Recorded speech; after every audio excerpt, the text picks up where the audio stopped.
जय हिंद मेरे प्यारे दोस्तों। आइए आज आपका अपना परिवार चैनल RK सर 2.0 पर आप लोग का स्वागत है। आइए आज हम चलते हैं। एक शानदार सा टॉपिक है जो कि साइंस का है। साइंस में है प्रमुख वैज्ञानिक तथा कुछ पदार्थ के खोज करने वाला। मतलब कुछ पदार्थ का खोज किया था कुछ वैज्ञानिक, उसके बारे में आज हम लोग जानेंगे और इसको याद करेंगे। और ये टॉपिक बहुत अच्छा है, शानदार है। आप लोग भी मिलजुल कर याद कीजिएगा और दोस्तों को भी शेयर कीजिएगा ताकि दोस्त भी इसका लाभ उठा सके। चलिए हम ज़्यादा समय न ले सकते हैं, विषय वस्तु पर आते हैं। तो दोस्त याद करते चलिएगा। पहला क्वेश्चन है रदरफोर्ड यानी नाभिक का खोज किसने किया था। ये क्वेश्चन है, आप लोग याद कीजिएगा। क्वेश्चन बहुत अच्छा है, देखते चलिएगा। यानी परमाणु के नाभिक जो होता है ना, परमाणु के जो नाभिक होता है, नाभिक का खोज किसने किया था? तो रदरफोर्ड ने किए थे। ये एक अच्छे इंसान थे, एक अच्छे वैज्ञानिक थे जो कि साइंस में इनका बहुत अहम भूमिका रहा था। इनका बहुत अच्छा भूमिका रहा था। हम इनके बारे में थोड़ा सुन जानते हैं। आइए थोड़ा सुन जान लेते हैं।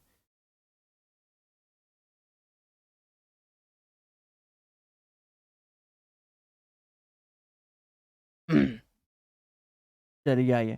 परमाणु होता है, ठीक ना। परमाणु यानी सिर्फ बोलेगा कि परमाणु, और परमाणु के अंदर में एक नाभिक होता है, ये वाला नाभिक होता है। परमाणु के में देखा जाता है तो तीन गो कण होता है, इलेक्ट्रॉन होता है, प्रोटॉन होता है और न्यूट्रॉन होता है, ठीक है। ये परमाणु के अंदर जो होता है आपको दो गो होता है, प्रोटॉन और प्लस न्यूट्रॉन। यानी परमाणु के नाभिक के जो अंदर होता है ना, वो प्रोटॉन होता है और क्या होता है, न्यूट्रॉन होता है। बाकी परमाणु के अलग अलग ये घूरते रहता है जिसका नाम होता है इलेक्ट्रॉन। अब सिंपल है, इलेक्ट्रॉन है ये सबसे हल्का कण होता है, क्योंकि हल्का होने के कारण परमाणु के नाभिक के चारों ओर क्या होता है, घूरते रहता है। तो ये सिंपल यहाँ पर याद रखिए, इलेक्ट्रॉन। इलेक्ट्रॉन का खोज किसने किया था? तो दोस्त याद रखिएगा, जे थॉमसन। यानी इलेक्ट्रॉन का खोज करने वाला एक वैज्ञानिक थे, जे थॉमसन। प्रोटॉन का है तो प्रोटॉन का याद रखिएगा, रदरफोर्ड। यानी प्रोटॉन का खोज किसने किया था? तो यह किया था रदरफोर्ड, वैज्ञानिक थे, यही किए थे। न्यूट्रॉन का किया था चैडविक। न्यूट्रॉन का किसने किया था? तो चैडविक एक वैज्ञानिक थे, यही खोज किए थे। बाकी बोलेगा परमाणु का जो नाभिक है, नाभिक का ये खोज किसने किया था? तो इसका खोज किया था रदरफोर्ड किया था। यानी परमाणु का खोज किसने किया था? तो रदरफोर्ड 1911 में। कब किया था? तो 1911 में खोज किए थे। चलिए बहुत सारा है, इसके बारे में जानेंगे और पहले आते हैं हम लोग विषय वस्तु पर। याद रखें, यानी परमाणु के नाभिक का जो खोज किया था रदरफोर्ड किए थे, और प्रोटॉन का खोज भी किया था किसने? तो रदरफोर्ड 1911 में। आगे है परमाणु क्रमांक। यानी परमाणु क्रमांक का खोज किया था मोसले किया था। परमाणु का जो क्रमांक होता है, जैसे आप आवर्त सारणी पढ़िएगा ना, तो आवर्त सारणी पढ़िएगा तो पहला खोज किया था आवर्त सारणी के पहले जो खोज किया था यह था मेंडलीफ, ठीक ना। यानी याद रखिएगा, मेंडलीफ द्वारा परमाणु आवर्त सारणी का खोज किसने किया था? तो मेंडलीफ किया था। और मेंडलीफ जो किए थे वो परमाणु क्रमांक के संख्या के आधार पर बढ़ते क्रम में, तो वही बोल रहा, परमाणु क्रमांक का खोज किसने किया था? मोसले किया था। एक है क्वांटम सिद्धांत, तो क्वांटम सिद्धांत दिया था मैक्स प्लांक। यानी क्वांटम सिद्धांत का थ्योरी जो दिए थे वो वैज्ञानिक का नाम क्या था? तो मैक्स प्लांक था। और ये दिया गया था 1902 में। यानी दोस्त याद रखिएगा, 1902 में क्वांटम सिद्धांत किसने दिया था? तो ये दिए थे मैक्स प्लांक दिए थे। आगे परमाणु संरचना का खोज किसने किया थी? परमाणु है उसका संरचना किसने बनाया था? तो ये है नील्स बोहरा। अब परमाणु का सिर्फ बोलेगा कि परमाणु का खोज किसने किया था? तो जॉन डाल्टन। यानी परमाणु का खोज जॉन डाल्टन। परमाणु के नाभिक का बोलेगा तो रदरफोर्ड। अब परमाणु के जो संरचना किया था वो क्या था? नील्स बोहरा। तो दोस्त याद रखें, नील्स बोहरा क्या था? 1913 में। यानी 1913 में एक वैज्ञानिक आए थे नील्स बोहरा, इन्होंने परमाणु संरचना के बारे में हम लोग को बताए थे। एक है भारी जल। यानी भारी जल होता है जिसका सूत्र ही होता है D2O। यानी भारी जल का सूत्र क्या होता है? D2O होता है। इसका खोज किया था यूरे एवं वाशबर्न ने किया था, ठीक है, यूरे एवं वाशबर्न। इसका खोज हुआ था 1932 में। यानी दोस्त याद रखेगा, जल का सूत्र तो ये आप याद रखिए, जल का सूत्र होता है H2O। यानी जल का सूत्र क्या होता है, तो H2O होता है। मगर भारी जल बोलेगा तो इसका खोज, भारी जल का सूत्र होता है D2O। इसका खोज क्या था, यूरे एवं बासबर ने किया था, 1932 में किया था। बाकी इसको याद रखिएगा। इसका प्रयोग होता है परमाणु में, परमाणु भट्ठी में मंदक के रूप में, मतलब शीतलता यानी मंदक धीमी गति को करने के लिए आपको D2O का प्रयोग किया जाता है। सिर्फ एगो बोलेगा समस्थानिक, यानी अगला है समस्थानिक का खोज किसने किया था, सोणी। बहुत पूछता है, इसको थोड़ा याद रखेगा। समस्थानिक का खोज किसने किया था, सोणी नामक वैज्ञानिक थे, इन्होंने किया था। और इसका खोज हुआ था 1912 में। ये सिंपल याद रखेगा। बोलेगा नाभिक का खोज किसने किया था, तो रदरफोर्ड। परमाणु क्रमांक किसने दिया था, मोसले। क्वांटम सिद्धांत मैक्स प्लैंक। परमाणु संरचना किसने दिया था, नील्स बोहरा दिया था।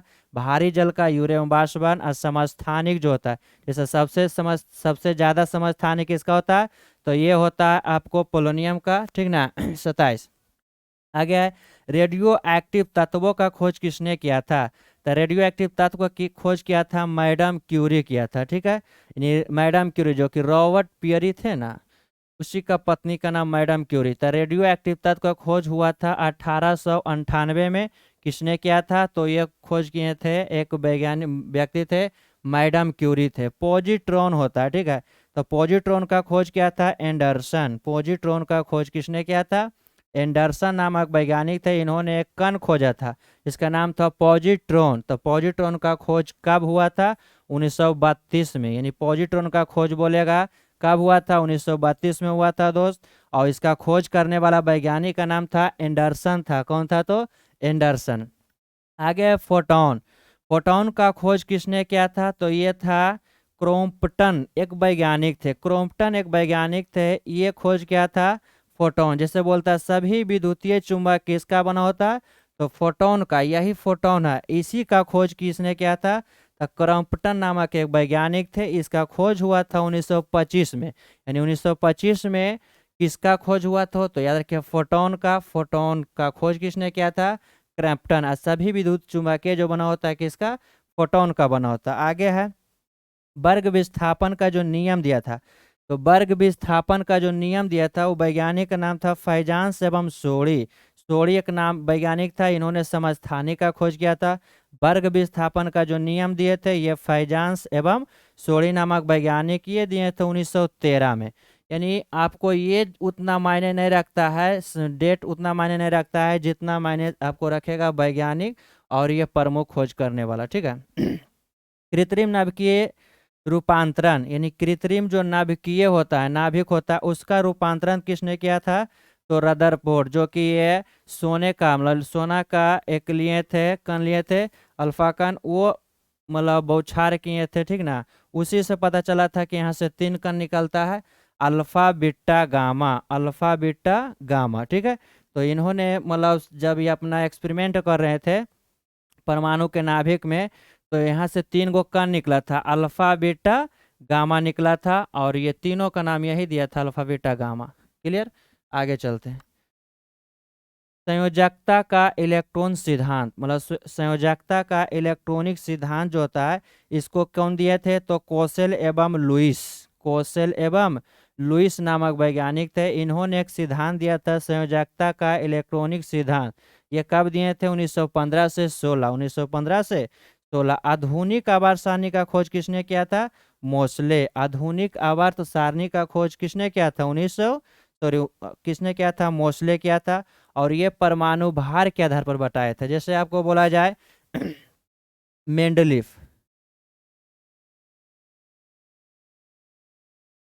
मेंडलीफ, चलिए, एक थे मेंडलीफ नामक वैज्ञानिक थे।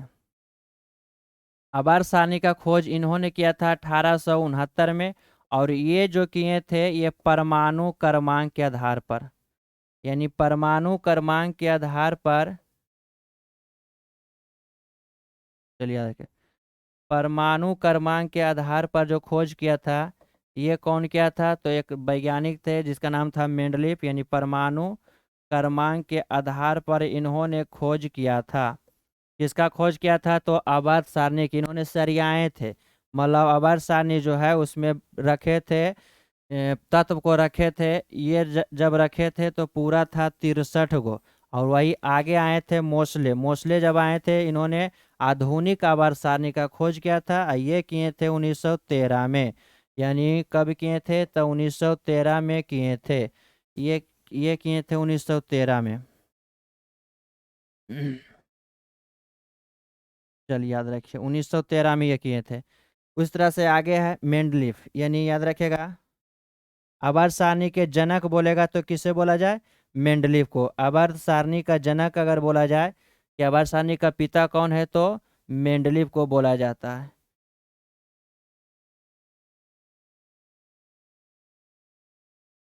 चलिए आगे है, यानी पीएच स्केल। पीएच स्केल का खोज किया था तो ये है एचपी सोरेंसन। पूरा नाम है एचपी सोरेंस, एक वैज्ञानिक थे, इन्होंने पीएच स्केल का खोज किया था।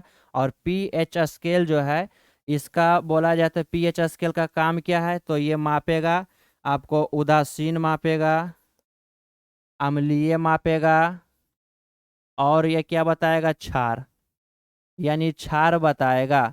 तो पीएच स्केल का काम क्या है? अम्ल को मापना, अम्ल बताना, क्षार बताना, उदासीन बताना, ये सब जो बताएगा पीएच स्केल होता है।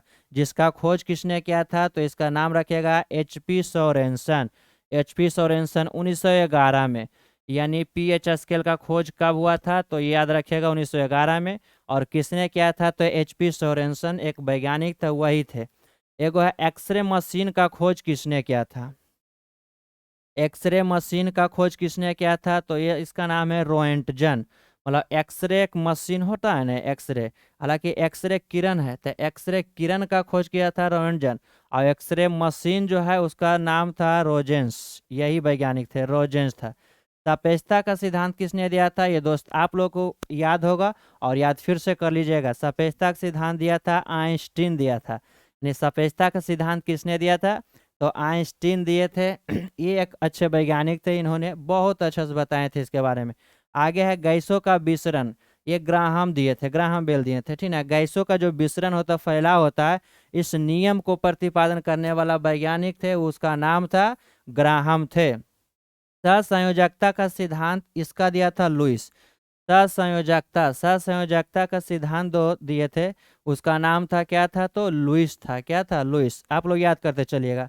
एक है वैद्युत अपघटन, यानी वैद्युत अपघटन का जो खोज किया था उसका नाम था फैराडे। फैराडे एक व्यक्ति थे, इन्होंने विद्युत अपघटन का नियम जो बताए थे बहुत अच्छे से बताए थे। तो विद्युत अपघटन का नियम जो बताए थे वो किसने बताए थे?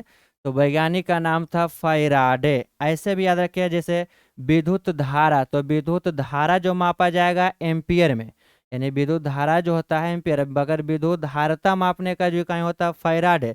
वही याद रखिए, विद्युत अपघटन का जो नियम दिया था वो किसने दिया था?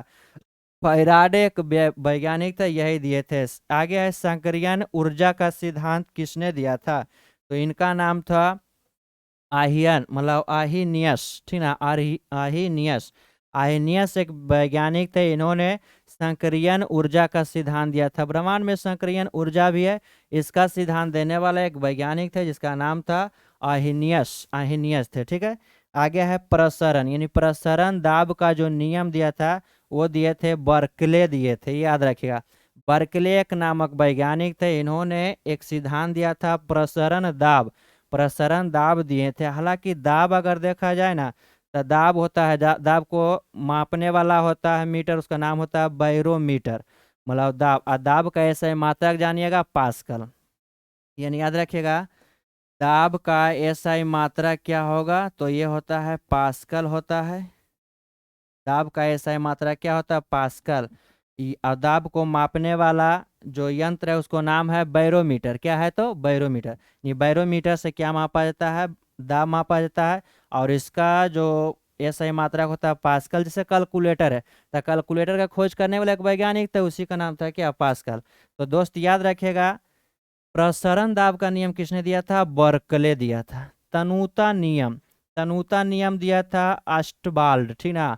आस्टबाल्ड एक वैज्ञानिक थे, इन्होंने एक नियम दिया था तनुता का नियम, तनु जैसे तैरने का नियम किसने दिया था, तो आर्किमिडीज बोलेगा आपको। जैसे न्यूटन थे तो गति का नियम किसने दिया था, तो न्यूटन दिए थे। उसी तरह से बोलेगा ग्रहों का खोज किसने किया था, तो केपलर किए थे। उसी तरह से ये बोला भी तनुता का नियम किसने दिया था, आर्चबाल्ड। इसको याद रखिएगा, आर्चबाल्ड एक वैज्ञानिक थे, इन्होंने तनुता का नियम दिए थे।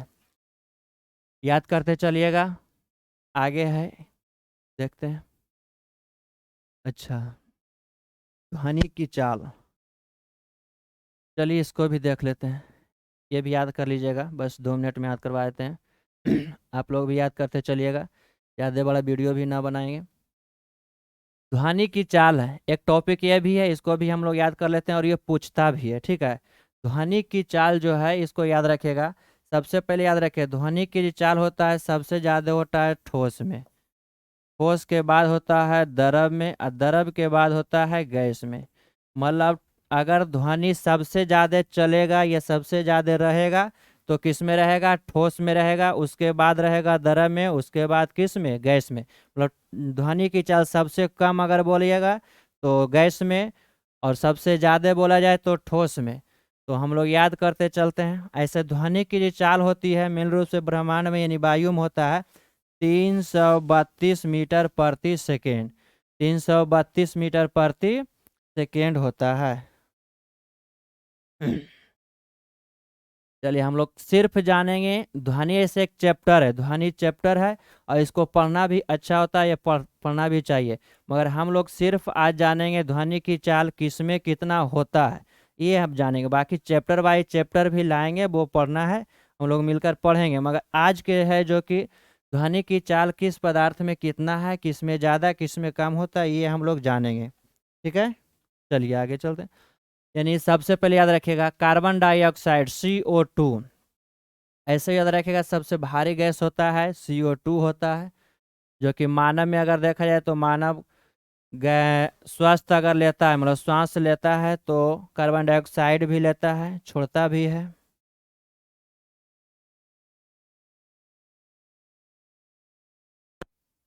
चलिए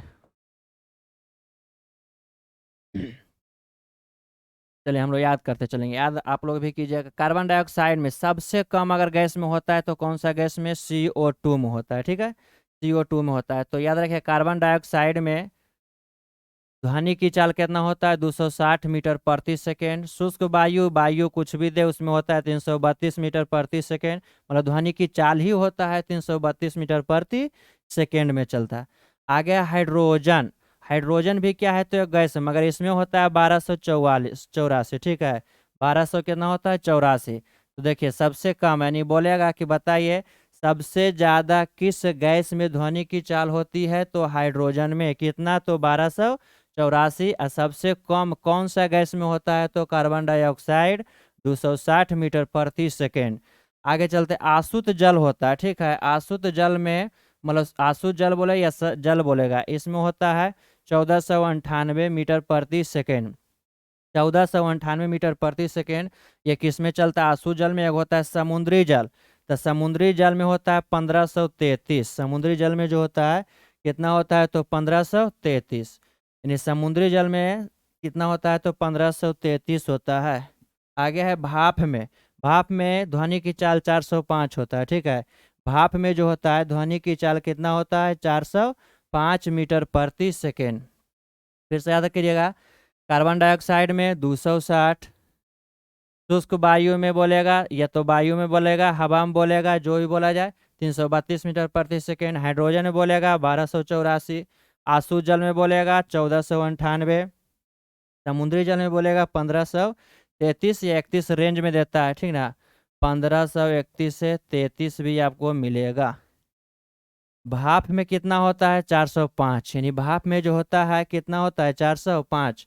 आगे है अल्कोहल, अल्कोहल यानी दारू, इसको पीने पर 12-13 पता नहीं चलता है, इसलिए याद रखिएगा 1213।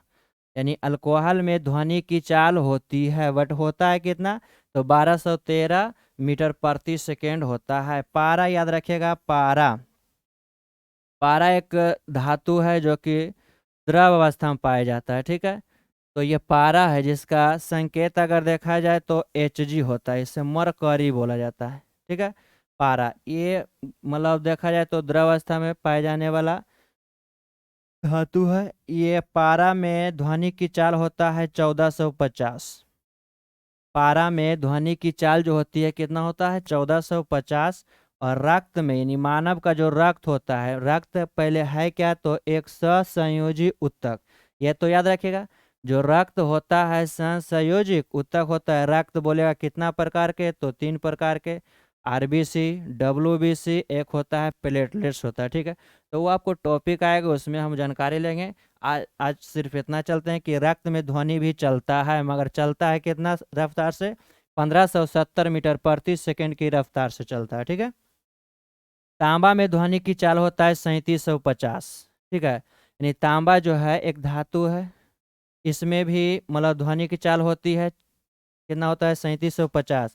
लकड़ी के जो राख होता है, ठीक है, लकड़ी जो जलता है, जलने के बाद राख बनता है, राख बन जाता है ना, तो उसमें जो ध्वनि की चाल चलता है कितना 4670, यानी याद रखिए 4670। एक है लोहा, लोहा तो जानबे करते हैं 5100 या 5130 कहीं कहीं पर आपको मिलेगा, यानी 5130 मीटर प्रति सेकेंड। ये किस में होता है, लोहा में होता है।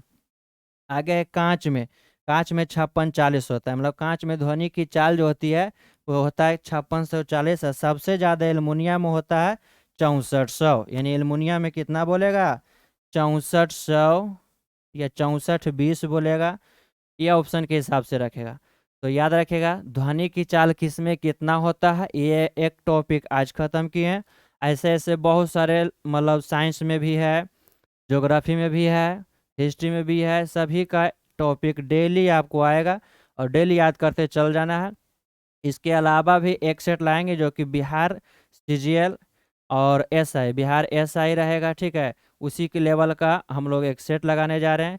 सेट में भी आपको आप लोग आइए और उसको भी याद करते चलेंगे, वो डेली सेट रहेगा और एक आपको ये रहेगा। ठीक है, आप लोग ज़्यादा से ज़्यादा शेयर करें ताकि आप भी लाभ उठाएं, आपका दोस्त भी लाभ उठा सके। चले तो फिर से एक बार याद कर लेते हैं। CO2 में 260, शुष्क वायु में 332, हाइड्रोजन में 1284, आंसू जल में होता है 1498, समुद्री जल बोलेगा तो 1533 होता है, भाप में बोलेगा 405, अल्कोहल में 1213, पारा में बोलेगा तो 1450, रक्त में होता है 1570। एक होता है तांबा, तांबा में कितना होता है तो 3750। लकड़ी के राख जो होता है 4670। एक लोहा में बोलेगा 5130, कांच में बोलेगा 5640, एल्युमिनियम बोलेगा तो कितना होगा 6420 या 6400। सबसे ज़्यादा ध्वनि की चाल किस में तो इस्पात में, इस्पात को ही एल्युमिनियम बोला जाता है, उसी में होता है। और सबसे कम होता है कार्बन डाइऑक्साइड। ध्वनि की चाल सबसे ज़्यादा किस में, ठोस में, उसके बाद द्रव में, उसके बाद गैस में होता है। ठीक है, तो आप लोग याद करिएगा। यहीं तक रहने देते हैं। Best of luck. जय हिंद, जय भारत।